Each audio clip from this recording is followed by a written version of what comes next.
Man United's non-football staff are all given just 1 week to decide on redundancy offer as Sir Jim Ratcliffe makes dramatic move to cut costs following INEOS part-takeover. Manchester United staff have been given a week to decide if they want to stay. It is anticipated that a fifth of the 1,100 workforce could be let go by United.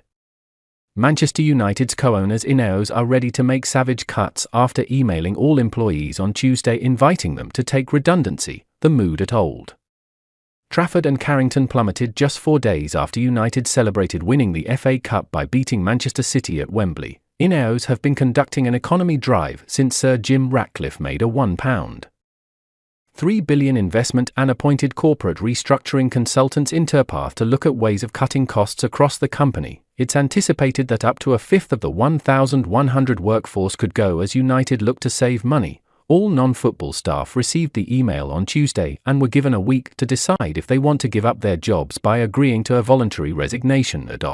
It confirmed their fears that job cuts have been inevitable since Ratcliffe's minority takeover was confirmed at Christmas. The INEOS billionaire has already got tough with staff earlier this month by ordering anyone still working from home to return to the office immediately or seek alternative employment, and demanding that Old Trafford and Carrington be kept tidy because some areas was a disgrace. Staff were already unhappy after being told that they would only get 1 ticket each for the cup final and the club would no longer pay for their travel and meals, as it had in previous years. Employees had to pay for the £20 return coach fare to Wembley as well as their only food and drinks at service stations.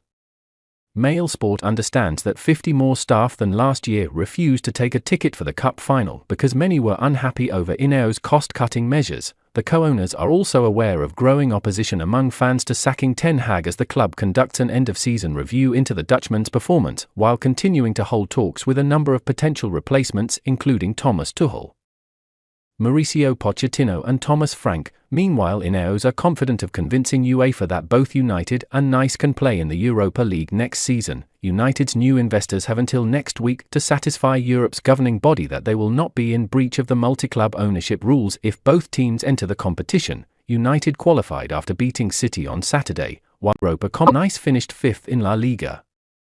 If an independent panel rules against INEOS, then United would have to drop into the Europa Conference because they finished lower in their domestic competition, ending up 8th in the Premier League. INEOS bought the French club in 2019 and acquired a 27.7% stake in United this season. However, a further £245 million investment in United has been pledged by Ratcliffe that will take INEOS' stake above the 30% threshold under UEFA rules. INEOS are hopeful a compromise can be found and issued a statement saying, "We are aware of the position of both clubs and are in direct dialogue with UEFA. We are confident we have a route forward for next season in Europe." It's understood that if INEOS cannot convince the panel that the two clubs are run entirely separately, they will consider altering the ownership structure at Nice.